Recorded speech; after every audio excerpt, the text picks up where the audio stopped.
네, 성도님들 그리고 방송을 혹시 보시는 분들 반갑고 또 축복합니다. 모세오경 창세기를 강해를 하고 있습니다. 오늘은 창세기 5장부터 함께 다뤄보려고 합니다. 필요한 것은 성경책 그리고 혹시 교재를 가지고 계신 분은 교재를 참고하시면 좋겠습니다. 지난 강의 때도 말씀을 드렸습니다마는 모세오경 특히 창세기 부분은 앞부분 더더군다나 성경 전체를 걸쳐서 등장하는 중요한 개념들이 마치 어느 날 밤하늘에 수많은 별들이 내가 있는 곳으로 한꺼번에 쏟아져 내려오는 것처럼 그렇게 집중적으로 등장합니다. 그래서 우리 이 강의의 목표는 이런 성경의 전체를 꿰뚫는 중요한 개념들을 하나하나 성경 순서를 통해서 우리가 한번 알아보고 그걸 좀 마음에 잘 새기고 그래서 성경을 바라보는 안목과 관점을 조금 더 익히고 성경을 깊이 이제 묵상할 수 있는 그러한 은혜를 구하면서 이 강의를 시작을 했거든요. 그런 마음을 가지고 집중해서 보시면 여러분 아마 큰 유익이 있으리라고 생각합니다. 자, 그럼 오늘 창세기 5장부터 한번 보시도록 하겠습니다. 성경책을 일단 참고하시고요. 자, 5장 1절 이렇게 되어 있습니다. 이것은 아담의 계보를 적은 책이니라. 계보라는 말이 등장하죠. 이걸 원어로 뭐라고 한다고 그랬죠? 톨레돗이라고 한다고 그랬습니다. 창세기 2장 4절에 하나님께서 천지를 창조하시고 하늘과 땅의 내력이 이러하니라. 그 말은 곧 하늘과 땅의 계보다 이런 뜻입니다. 그런데 이제 사람한테 주로 계보, 족보라고 쓰지 않습니까? 그래서 그 앞에는 내력이다 일어나지만 그것도 톨레도트입니다. 여기도 톨레도. 성경에 특히 오경에 톨레도시 계속 등장합니다. 하나의 내용을 마무리할 때 아까 천지 창조를 마무리하는 게 계보였죠. 또 3장 4장에 아담과 가인, 아벨 이야기를 잠시 마무리하고 아담의 계보가 다시 등장하는 겁니다. 한 챕터를 마무리하고 새로운 챕터를 시작할 때 이런 경우에 항상 톨레도스를 넣어놨습니다. 이게 오경의 구성의 아주 특징입니다. 그리고 이 오경뿐만 아니라 여러분 마태복음, 누가복음 두 번에 걸쳐 예수님의 족보가 나오지 않습니까? 그래서 이 톨레도시라고 하는 개념은 사실은 성경 전체를 관통하는 그래서 성경 전체의 일관성을 증거하는 중요한 요소이기도 합니다. 자, 아담의 계보를 한번 살펴보도록 하겠습니다. 여러분 뭐 잘 아시는 내용이죠. 쭉 한번 정리를 해보시면 또 더 재밌습니다. 아담의 계보는 노아까지 일단 소개되어 있는데 총 10대 아담, 셋, 에노스, 게난, 마할랄렐, 야렛, 에녹, 무두셀라, 라멕, 노아까지 총 10대입니다. 가만히 한번 살펴보면 구성의 원리를 우리가 조금 이해할 수 있게 되는 측면이 있습니다. 한 세 가지 정도로 정리해 볼까요? 첫째는 먼저 아들을 낳은 해를 반드시 적습니다. 그래서 일종의 장자 상속, 장자제도 그런 걸 또 간접적으로 추측하게 되고 두 번째로 그 이후에 몇 년 동안 자녀를 낳았다는 사실을 반드시 기록합니다. 문화명령, 생육하고 번성하라 라고 하신 그 명령을 충실히 수행하는 모습을 적어놨어요. 놀랍게도 아담은 130세 처음 아들을 낳았는데 그 이후에 800년 이상을 자녀 활동을 거의 하게 됩니다. 아담이 800년, 그 다음에 야렛까지 거의 800년 이상을 전부 자녀 생산 활동을 하게 되고 에녹은 중간에 부름받아갔으니까 예외로 칩니다. 그 이후에 무두셀라도 782년 제가 계산해 보니까요. 라멕은 595년 성경에 기록되어 있습니다. 마지막 노아는 500살에 자녀를 출산했습니다만 워낙 늦은 나이에 자녀를 출산했지만 450년 동안 그 이후로도 자녀를 낳습니다. 이렇게 보면은 100세 이후에 자녀를 낳은 사람도 꽤 됩니다. 아담까지 포함하면 6명, 아담을 제외하면 5명이 되는데 에노스는 105세, 에녹은 162세, 무두셀라는 187세, 라멕은 162세에 첫 자녀를 낳았고 특히 주목할 것은 노아인데 노아는 500세 될 때 자녀를 보았다. 알고 계시죠? 가장 일찍 자녀를 본 사람은 에녹입니다. 65세 무두셀라를 낳고 게난이 70세 마할랄렐을 낳았습니다. 그러니까 이때는 수명이 굉장히 길었는데 그래서 수명이 긴 만큼 늦은 나이에 자녀를 낳았다 라고도 할 수 있지만 그러나 또 에녹과 게난은 비교적 이른 나이에 낳았기 때문에 꼭 그런 것만도 아닙니다. 그리고 세 번째로 사망한 때의 나이를 반드시 기록합니다. 그래서 사망한 때의 나이는 비교적 좀 잘 알려져 있죠. 아담은 930세까지, 최장수는 무두셀라의 969세, 그리고 마할랄렐이 한 사람이 800대입니다. 895세, 700대 한 사람 라멕 777세, 그리고 에녹은 365세를 끝으로 죽지 않고 승천했죠. 24절에 있습니다. 이 연대를 좀 꼼꼼히 살펴보면 재미있는 사실들을 몇 가지 발견하게 됩니다. 재미있는 사실들이 몇 가지 있습니다. 첫째는 아담이 930세까지 살았다고 되어 있는데, 아담이 죽고 난 다음에 태어난 자손은 몇 명이나 될까요? 놀랍게도 노아 한 사람밖에 없습니다. 전부 아담이 죽기 전에 다 태어난 자손들입니다. 그래서 아담은 직간접적으로 수많은 후손들이 태어나고, 그 수많은 후손들을 낳은 중요한 또 계보들이 있죠. 그 장자들도 오랜 세월 동안 생존했다는 것을 직간접적으로 알았으리라고 생각합니다.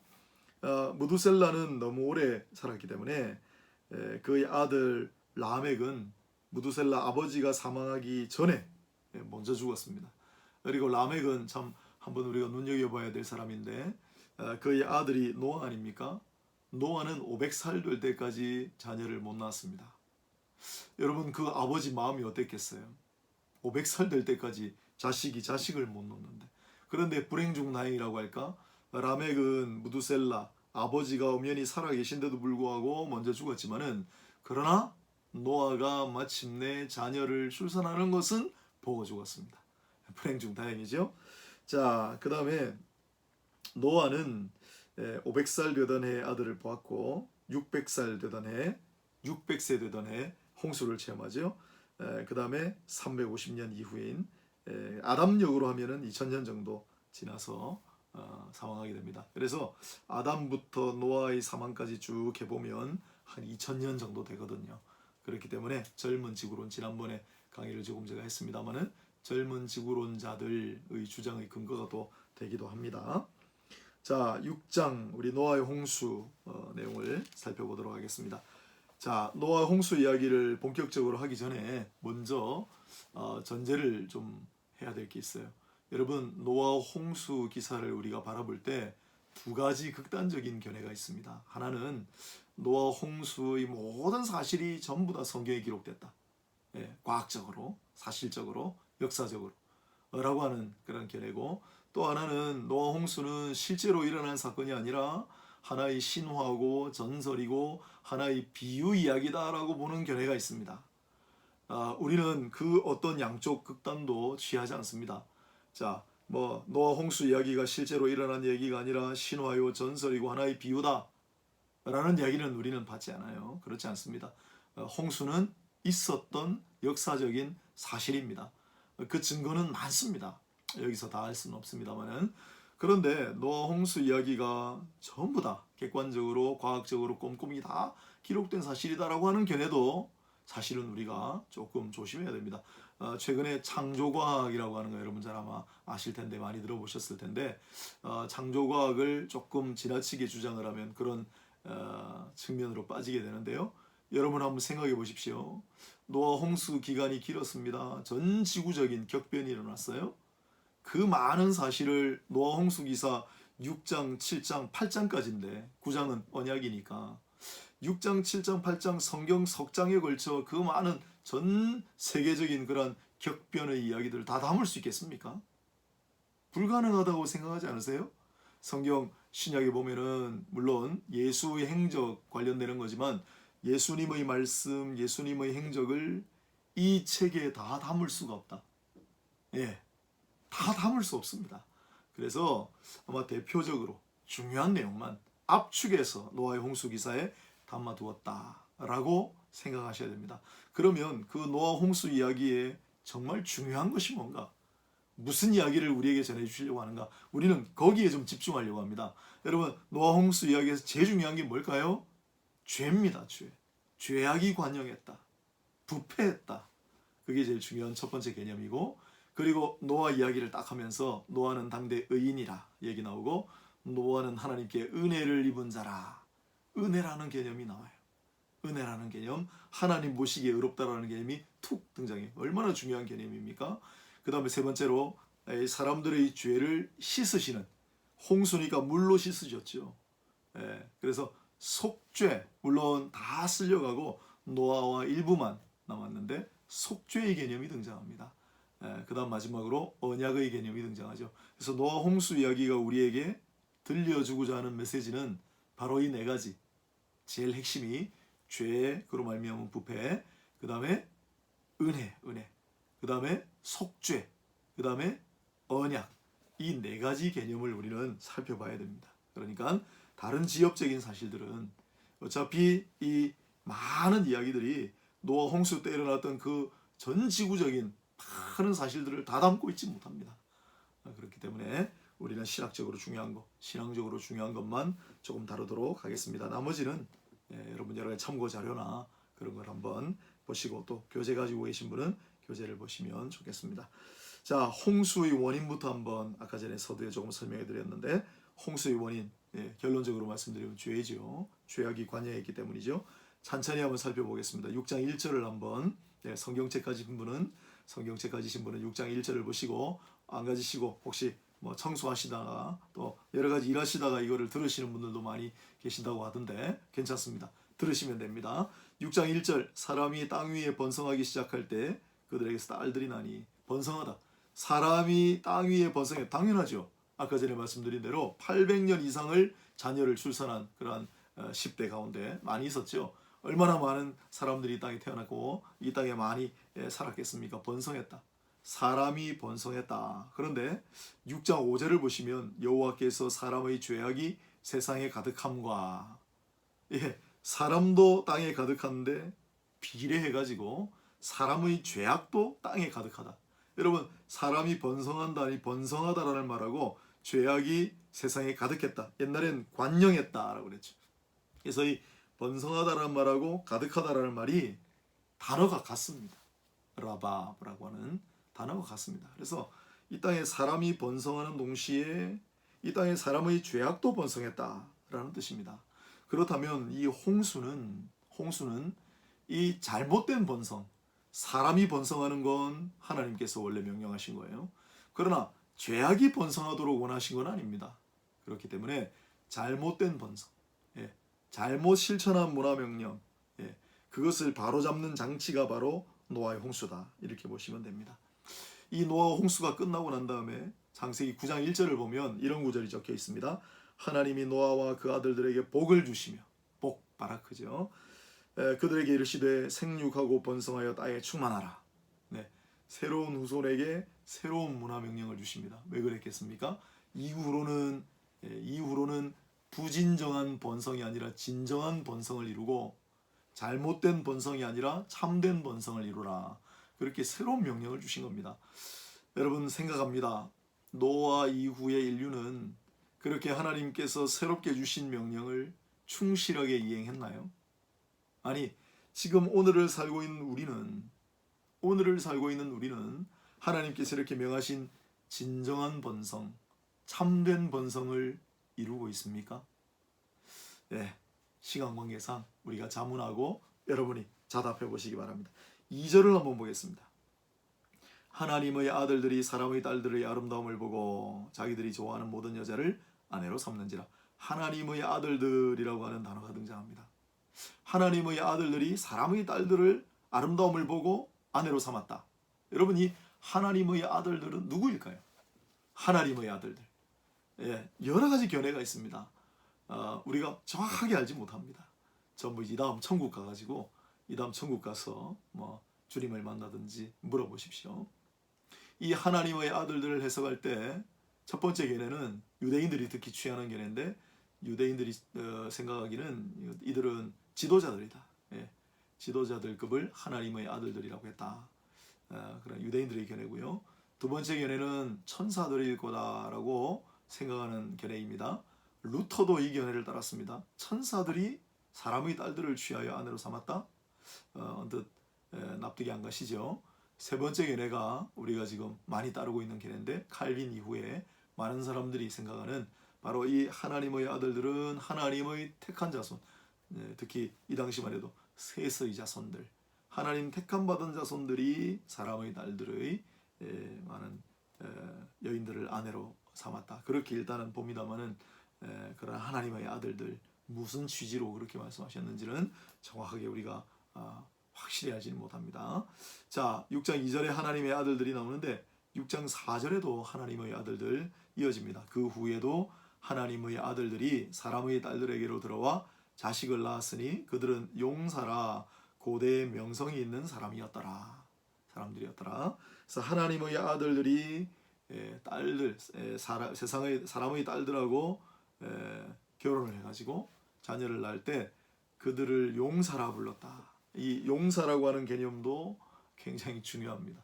기포르라고 하는 단어인데 용사라고도 되고 뒷부분으로 가면 유력한 자 이렇게도 씁니다. 그래서 이 기포르라는 말을 붙인 사람들이 성경에 이제 여러 명 등장하는데 뭐 예를 들면 우리가 잘 알고 있는 사사기 시대 룻의 보호자 룻 일가를 다시 한번 새롭게 출발할 수 있도록 해준 보아스라는 사람 있죠. 그 보아스도 기포르였어요. 유력한 자라고 번역했죠. 사울 첫 번째로 왕이 되는 사울의 아버지 기스도 유력한 자 보아스뿐만 아니라 사울의 아버지도 기포르예요. 기포르. 그러나 이렇게 또 우리가 생각할 때 멋진 사람들만 기포르가 아니고 골리앗도 기포르예요. 그래서 용사 힘 있는 용맹한 유력한 이런 개념들을 전부 기포르라고 했습니다. 그런데 왜 기포르가 중요하냐? 기포르 중의 기포르, 용사 중의 용사가 누군가? 그게 바로 우리 주님이시다. 그래서 주님은 기포르를 완성하신 분이다. 그렇기 때문에 우리가 기포르 이야기를 계속해서 하는 겁니다. 자, 용사의 개념을 우리가 한번 살펴봤고요. 하나님의 아들들은 사람의 딸들의 아름다움을 보고 그 여인들을 취하여 아내로 맞이했다. 이 보다라는 말, 보다. 성경에서 보다라는 거 굉장히 중요한 단어입니다. 이미 창세기 3장에 여러분 하와가 선악과를 본즉 그랬잖아요. 보니까 먹음직하고 보다라는 말이 그때 나왔거든요. 여기에 하나님의 아들들도 사람의 딸들의 아름다움을 보았다 이렇게 나옵니다. 사람이 보았다 이렇게 되어 있죠.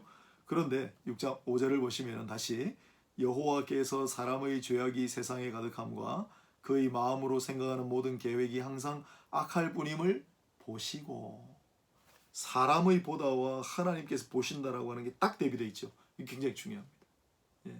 사람의 보다와 하나님께서 보심. 사람의 보다는 불완전할 수밖에 없어요. 하나님의 보심은 완전해요. 사람은 바라볼 때 이 세상을 두려워하는 눈으로 바라보게도 되죠. 그러나 하나님을 바라볼 때도 우리는 두려움이 있어요. 그래서 사람이 하나님을 바라볼 때 그걸 야레라고 하는데 경외라고 우리가 보통 번역해요. 그런데 하나님께서 우리를 바라보실 때는 똑같은 라 동사인데 이레 또는 로에 그래요. 엘 로헤 우리 하갈 이야기 때 나오거든요. 그리고 여호와 이레라는 말 아시죠? 하나님께서 준비하신다, 공급하셨다. 그렇게 우리가 성경에 이제 그렇게 보충적으로 뜻이 적혀 있으니까 그렇게 이해를 합니다만은 사실 원래 뜻은 하나님께서 보시다예요. 하나님께서 보고 계시기 때문에 우리의 부족한 거, 우리의 있어야 할 걸 아시니까 그걸 공급해 주시는 거죠. 자, 보다라는 개념이 이렇게 중요합니다. 사람의 보다와 하나님의 보시다. 그래서 사람의 딸들을 하나님의 아들들이 보고 그러나 하나님 보시기에는 죄악이 관영했다. 이렇게 되는 거예요. 그래서 우리는 하나님을 바라볼 때 경외, 하나님은 우리를 바라볼 때 이레, 우리는 하나님을 바라볼 때 야레, 경외가 되고 하나님 우리를 바라보실 때는 감찰하신다, 굽어보신다, 살펴보신다. 그렇게 되는 거죠. 사랑하는 여러분, 지금 이 순간에도 하나님은 눈동자처럼 우리를 살펴보고 계시는 줄로 믿으시기를 바랍니다. 또한 우리도 눈을 들어 하나님을 바라봅니다. 경외하는 눈으로 하나님 바라보는 것을 잊지 마시고 이 세상을 바라볼 때 여러분 하나님의 아들들이 사람의 딸들의 아름다움을 보고 마치 하와가 선악과를 바라볼 때 먹음직한 것처럼 그런 눈으로 바라보는 그런 인류의 연약함입니다. 인류의 연약함 너무 그쪽으로 경도되지 마시고 항상 선한 것, 아름다운 것을 바라보는 그러한 하나님의 아름다운 것을 바라보는 그러한 눈을 가지시기를 축복합니다. 자, 이후에 3절 여호와께서 이르시되 나의 영이 영원히 사람과 함께하지 아니하리니 이는 그들이 육신이 됨이라. 나의 영이 사람과 영원히 함께하지 아니하리니. 그렇습니다. 인간은 이제 죄를 범하게 됨으로 말미암아 죽음이라고 하는 걸 맞닥뜨리게 됐지요. 그들이 살아봐야 120년이다 이렇게 말씀하십니다. 6장 3절 이후에 홍수 이후에 수명이 확 내려갔죠. 그래서 그들의 육신이 다할 날이 있는데 그때까지만 하나님의 영이 함께 한다는 거예요. 물론 뒤에 이제 우리 예수님 성령과 관련된 이야기를 우리가 알고 있으니까 우리 지금 믿음하고 조금 다른 그런 얘기는 구약에 나오는 얘기이기 때문에 그렇습니다. 자, 나의 영이 영원이란 말이 등장해요. 영원히. 네, 영원이란 단어가 등장합니다. 우리는 뭐 너무 잘 알고 많이 쓰는 말이기 때문에 새삼스럽지 않지만 영원이란 말이 처음 나온 거예요, 사실. 영원이라고 하는 시간 개념. 네, 사실은 아담은 영생이라고 하는 걸 아마 알고 있었을 거지만은 그가 죄를 범하고 그가 타락함으로 말미암아 이제 그 은혜를 못 받게 됐거든요. 그래서 영원이라고 하는 개념은 하나님께서 말씀하세요. 그리고 육신이라고 하는 단어가 등장합니다. 육신이라는 단어가 바사르잖아요. 바사르. 이 육신이란 말이 성경에서 얼마나 중요한지 제가 많이 강조해 드렸는데 특히 선지서나 시편을 보면 이 바사르라는 말이 복음, 좋은 소식, 기쁜 소식, 아름다운 소식으로 등장하게 된다. 복음을 전한다라는 말도 바사르. 그럼 왜 이 바사르 육신이란 말이 복음과 밀접한 관계가 있을까? 생각해 보면 말씀이 육신이 되어 신약이 답을 하죠. 아, 그렇구나. 말씀이 육신이 되어. 그래서 이 바사르란 말은 중요할 수밖에 없다. 그런데 그 바사르란 말이 그들은 육신이 됨이라 이렇게 이제 등장하게 되는 거죠. 자, 그 다음에 4절을 보시면 땅에는 네피림이 있었고 라는 구절이 있습니다. 네피림. 이 네피림이란 말도 참 난해한 구절 중에 하나입니다. 네피림이 어떤 존재인가? 아까 하나님의 아들들보다 더 난해한 구절입니다. 이 네피림이라고 하는 단어 그냥 써놨지 않습니까? 나팔이란 말이 떨어지다란 말이거든요. 그래서 떨어진 존재들이라는 뜻입니다. 떨어진 존재들. 그렇기 때문에 추락한 타락한 천사들이다. 그렇게 이제 보기도 하고요. 그러나 대부분의 견해는 거인들, 아주 거족들을 이야기할 거라고 그렇게 추측합니다. 그래서 거인들, 사실 성경에도 거인 이야기가 많이 등장하지 않습니까? 민수기에 보면 그 땅을 정탐하러 갔던 사람들이 거기에는 안악자손이 있었다. 안악자손. 그 이후에도 안악자손이란 말이 계속 등장합니다. 그 관련되는 개념도 좀 등장하죠. 그 다음에 다윗과 골리앗도 사실 굉장히 큰 거인이었죠. 그리고 골리앗뿐만 아니라 골리앗의 아우도 있었고 다윗의 부하들이 죽인 거인들이 있었습니다. 그래서 이 거족, 사실은 이 거족 전설은, 거족 신화는 인류의 많은 곳에 있거든요. 그리스 로마 신화에도 거인들이 등장하죠. 거인들이 등장합니다. 또 오디세우스라고 하는 사람이 쓴 오디세이 이야기, 일리아드 오디세이는 실제로 그 트로이 목마 아시죠?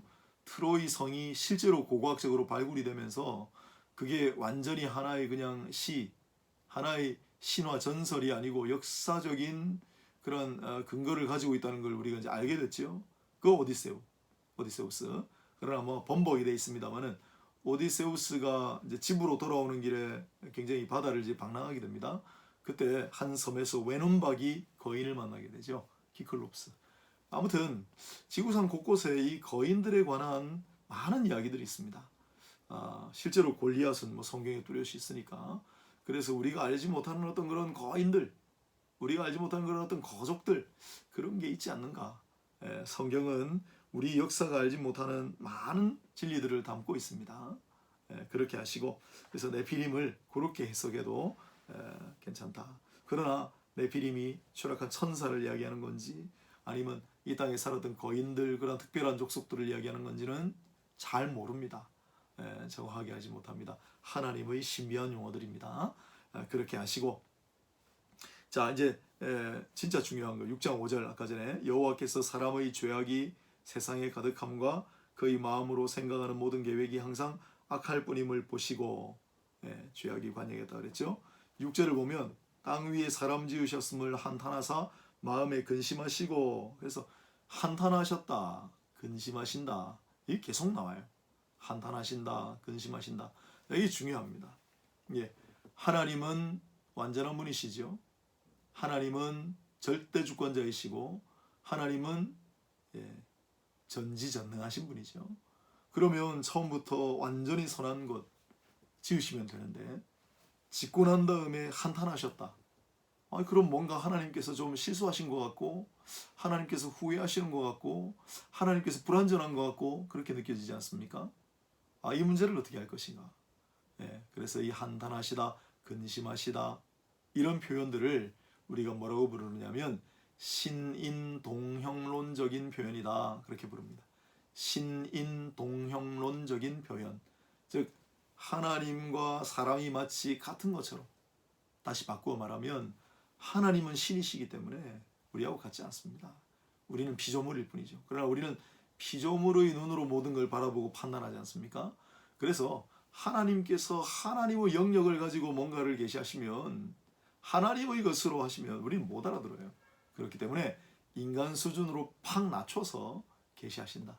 그래서 인간 수준으로 우리가 잘 납득하고 우리 이해할 수 있도록 하시는 표현이 바로 신인 동형론적인 표현이다, 그렇게 부릅니다. 하나님께서 손으로 붙드시고 하나님은 영이시니 그랬잖아요. 하나님 손이 있습니까? 없습니다. 그런데 우리가 이해를 못하니까 하나님 손이 있는 것처럼 하나님께서 손으로 붙드시고, 눈도 마찬가지. 하나님 눈동자처럼 감찰하신다. 하나님 눈이 있습니까? 없습니다. 하나님 초월하신 존재입니다. 영이십니다. 그러나 하나님께서 눈동자처럼 바라보시고 해야 우리가 이해할 수 있는 거죠. 이걸 신인 동형론적인 표현이라고 합니다. 그래서 한탄하시고 근심하셨다라는 것도 바로 신인 동형론적인 표현이다, 그렇게 이해하시면 되겠습니다. 보통 우리가 어거스틴의 말을 따라서 유한은 무한을 포함할 수 없다, 이해할 수 없다, 그런 표현을 쓰거든요. 피니툼 이게 유한이라는 단어고, 인피니툼 이게 무한이라는 단어입니다. 그래서 유한은 무한을 다 안을 수 없다. 무한하신 하나님, 영원하신 하나님이 말씀하시는 거 우리 다 못 알아들어요. 그렇기 때문에 하나님께서는 계시하실 때 인간 수준으로 확 낮추셔서 그걸 하나님의 자기 양보라고 합니다. 하나님의 자기 양보, 우리에게 양보하셔서 완전히 인간 수준으로 계시해 주신다라는 걸 잘 기억하셔서, 그래서 우리 신학은 계시 의존적인 신학이다 그럽니다. 우리 신앙도 마찬가지입니다. 계시 의존적인 신앙이다. 여러분 이거 꼭 기억하셔야 됩니다. 이게 우리 신앙의 본체입니다. 계시 의존적인 신앙입니다. 하나님께서 계시해 주시지 않으면 우리는 아무것도 할 수 없습니다. 하나님께서 우리 수준으로 확 낮추어서 겸손하게 우리에게 계시해 주셨기 때문에 우리가 그래도 조금이나마 아는 겁니다. 우리는 하나님께서 계시해 주시지 않으면 하나님에 대해서 조금도 알 수 없고, 하나님에 대해서 알 수 없으면 우리는 우리 자신에 대해서도 조금도 알 수 없는 겁니다. 그래서 우리는 철저히 계시에 의존한다. 낮추신 자기 계시에 의존한다. 이 사실을 꼭 기억하시고 항상 겸손한 마음으로 하나님 바라보시고 하나님 앞에 나아가시기를 축복합니다. 자, 이제 이어서 6장 8절을 보시면, 그러나 노아는 여호와께 은혜를 입었더라. 은혜라는 단어가 드디어 등장합니다. 은혜. 앞으로 은혜가 나올 때마다 여러분 마음으로 동그라미 치시고 항상 바라보셔야 되죠. 성경에 구약의 은혜라고 하는 단어는 한 세 가지 정도로 중요하게 등장합니다. 헤세드. 우리가 보통 자비, 긍휼, 신약의 용어로 바꾸면 아가페, 신적인 사랑으로 바꿀 때도 있습니다. 헤세드라고 하는 단어를 우리가 잘 알고 계시죠. 헤세드 찬양팀 이런 것도 많이 있던데요. 그러나 헤세드보다 더 짧은 게 하난, 그거보다 더 짧은 건 헨.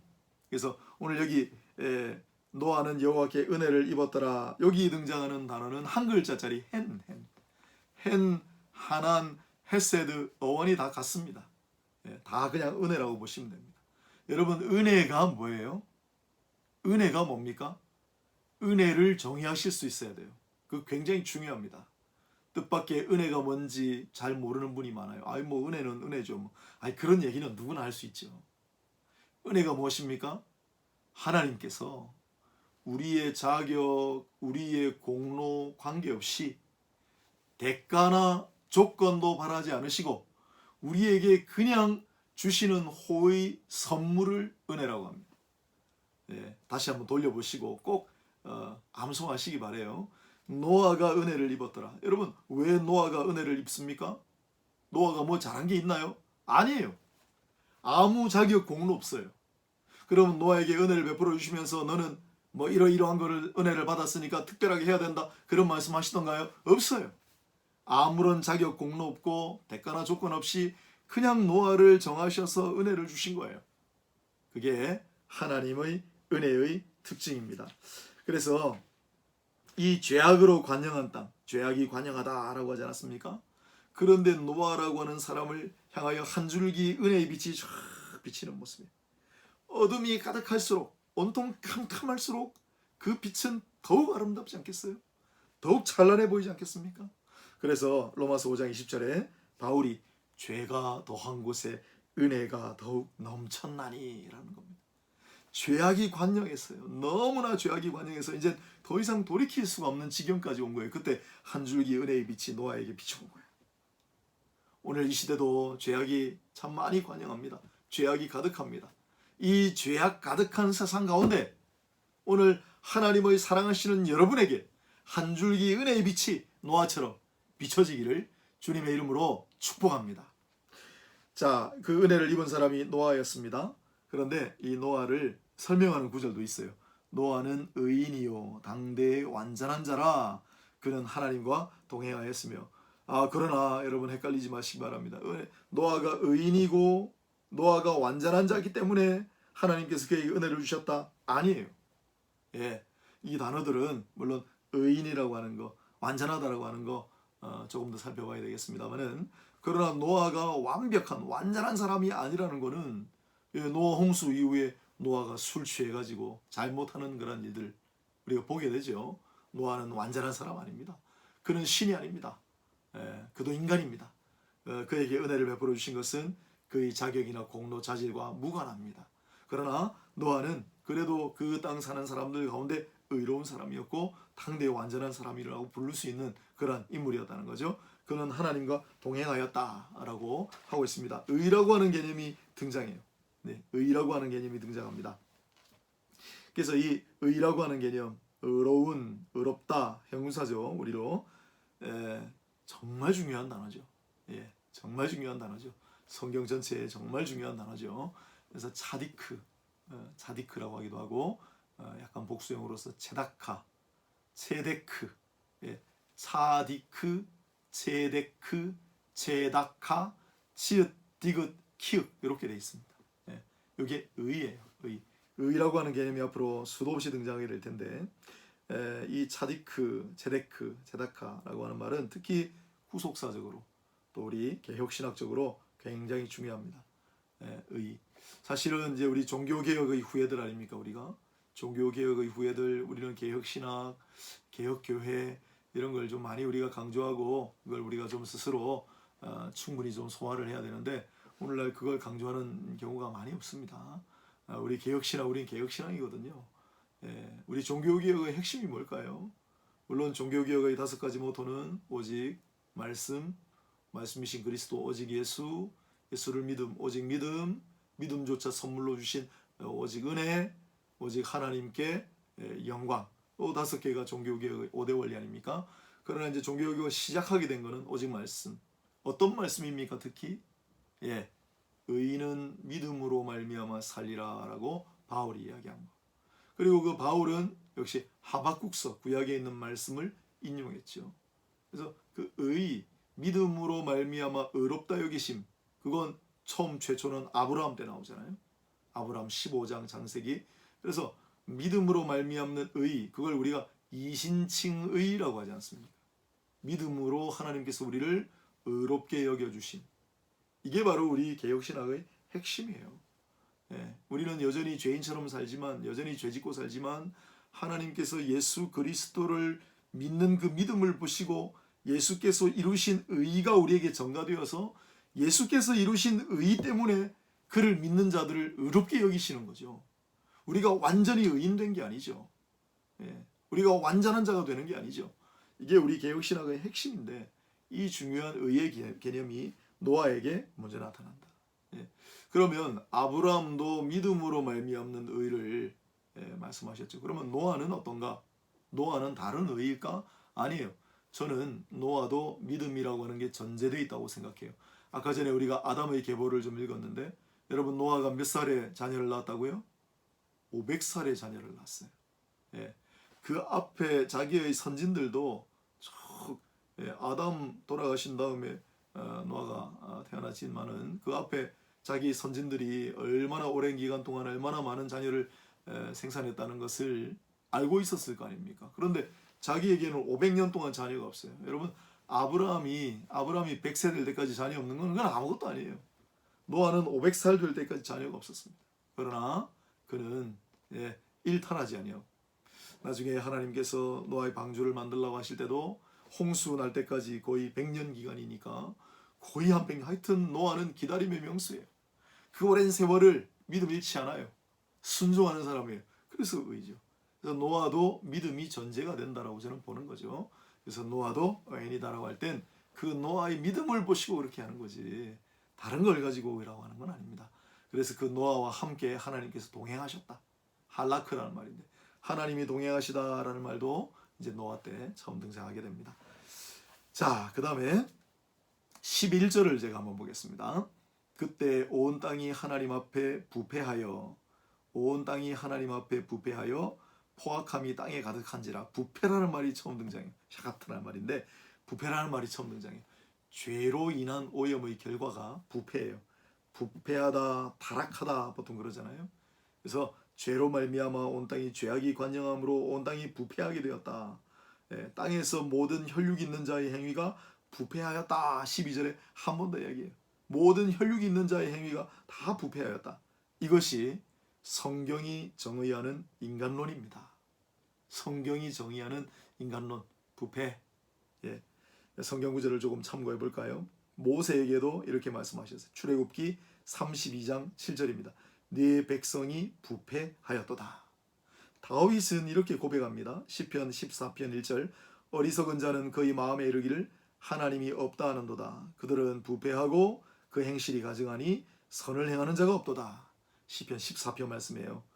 부패하고 가증하니 라고 그랬습니다. 신약도 마찬가지입니다. 로마서 3장 10절에 의인은 없나니 하나도 없으며. 그리고 종교개혁 시대에 와서 종교개혁 시대에 종교개혁이 시작되고 종교개혁이 마무리되면서 완성된 교리가 튤립 교리라고 부르는 거잖아요. 앞글자 따가지고 영어 앞글자 따서 튤립 교리라고 부르는 첫 번째 원리가 뭡니까?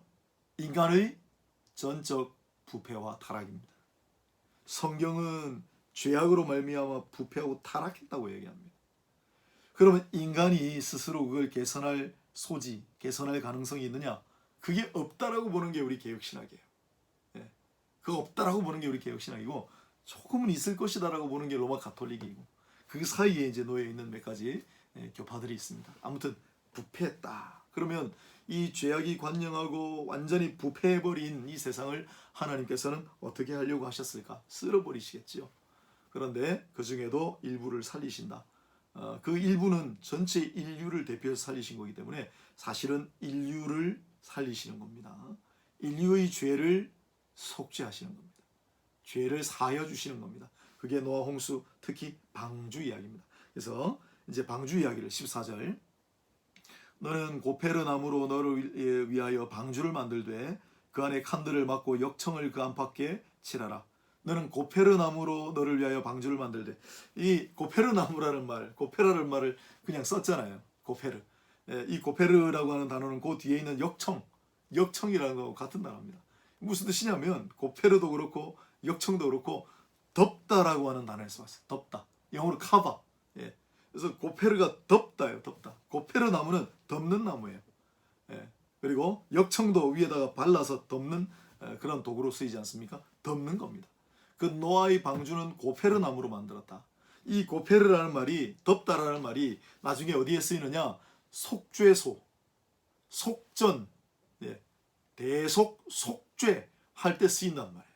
그러므로 우리가 죄의 사함을 받는다. 우리는 대속하신 은혜, 우리의 죄를 속죄, 그렇게 이야기하죠. 그게 전부 무슨 뜻이냐면 덮어주신다. 우리의 죄를 가리고 덮어주신다라고 하는 게 바로 이 고페르라는 거예요. 커버. 그래서 이 방주를 고페르 나무로 만들었다는 거, 이게 너무 놀랍지 않습니까? 방주를 고페르 나무로 만들었다. 그래서 방주의 재료를 고페르 나무로 만들었다라고 하는 이 사실은 어렴풋하게 훗날, 이건 사실 일시적인 속죄예요. 훗날 진정한 속죄가 어떻게 이루어지겠구나라는 걸 어렴풋하게 짐작하게 하는 거죠. 진정한 속죄는 무엇으로 이루어집니까? 십자가. 십자가, 그 나무 십자가로 진정한 속죄가 언젠가는 이루어지게 될 것이다. 그걸 어렴풋하게 암시하는, 아무도 그 당시 눈치채지 못하지만 그게 고페르, 그리고 예수님의 나무 십자가 이야기. 참 놀랍지 않습니까? 역청으로 발랐다. 왜냐하면 나무 사이를 이제 꼼꼼하게 해가지고 방주를 만들었을 건데, 그래도 물이 새 들어가면 안 되니까 그 이제 틈새를 전부 역청으로 해가지고 일종의 이제 시멘트 칠 같은 걸 한 거죠. 방주는 역청으로 덮었지만은 예수 그리스도의 나무 십자가는 예수 그리스도의 피로 덮었어요. 그러니 고페르 나무하고 역청은 이제 우리는 압니다. 십자가와 그 위에 흘리신 예수 그리스도의 보혈을 전형적으로 상징하지 않습니까? 놀랍지 않습니까, 여러분? 신기하지 않습니까? 뭐 정말 신기하면 됩니다. 그 다음 방주라고 하는 단어도 사실은 테바라고 하는 단어. 여러분, 노아의 방주를 배로 생각하는 분들이 참 많아요. 그런데 배 모양이라기, 물론 물 위에 떠 있으니까 배죠. 그런데 배 모양이라기보다는 상자 모양이라고 생각하셔야 돼요. 상자. 물론 그 뒤에 보면 창이 있습니다. 그러나 우리가 생각하는 일반적인 창, 늘 유리가 없었잖아요, 이때는. 우리가 생각하는 그런 창이 아닙니다. 그냥 뚜껑으로 아마 덮었다가 잠시 열어보고 그런 정도였을 거예요. 그리고 위에 뚜껑도 하나 만들어 놨던 것 같아요. 다 이제 꼼꼼하게 밀봉을 해서 물이 안 새 들어오게 했겠지만, 왜냐하면 이제 비가 그치고 난 다음에 해도 좀 채광도 하고 해야 되니까 뒤에 창이라는 단어도 나옵니다. 그게 빛과 관련이 있는 단어로 돼 있어요. 아무튼 방주는 그냥 상자예요, 상자. 테바. 그런데 이 노아의 방주 자체도 중요하지만은 이 테바라고 하는 단어가 뒤에 어디에 또 쓰였는가, 그걸 알면 또 기가 막히게 재밌어요. 테바, 상자 모양. 자, 첫 번째로 노아의 방주가 테바예요. 두 번째 테바는 어디 나오느냐? 참 놀랍습니다, 여러분. 두 번째 테바는 모세를 담았던 상자. 모세를 담았던 상자, 그 테바예요. 세 번째 테바는 뭐냐? 하나님의 성소가 있지 않습니까? 성소 안에 지성소 있죠? 지성소 안에 법궤 있잖아요? 그게 테바 모양이에요. 놀랍지 않습니까? 자, 그게 끝이 아닙니다. 첫 번째 테바는 노아의 방주, 두 번째 테바는 모세를 담은 갈대상자, 세 번째 테바는 법궤. 진정한 테바는 뭐냐? 제 생각입니다만은 예수님이 태어나셨을 때의 그 여물통, 예수님이 태어났을 때의 그 여물통, 그 테바가 아닌가. 그래서 노아의 방주 테바는 예수님으로 어렴풋하게 먼 훗날 인류를 구원하실 노아의 방주는 일시적으로 구원한 거죠. 진정 인류를 구원하실 구세주는 방주에서 오실 것이다. 아멘. 자, 오늘 테바까지, 노아 홍수 이야기 앞부분 테바까지 오늘 함께 살펴보았습니다. 여러 가지로 좀 이야기를 했습니다만은 다시 조금 요약 삼아 말씀을 드린다면, 중요한 개념들, 은혜라든지 의라든지 고페르, 덮다, 속죄라든지 이런 중요한 개념들이 앞부분에 계속 등장하기 때문에 꼼꼼하게 성경 구절을 통해서 그렇게 살펴보도록 하겠습니다.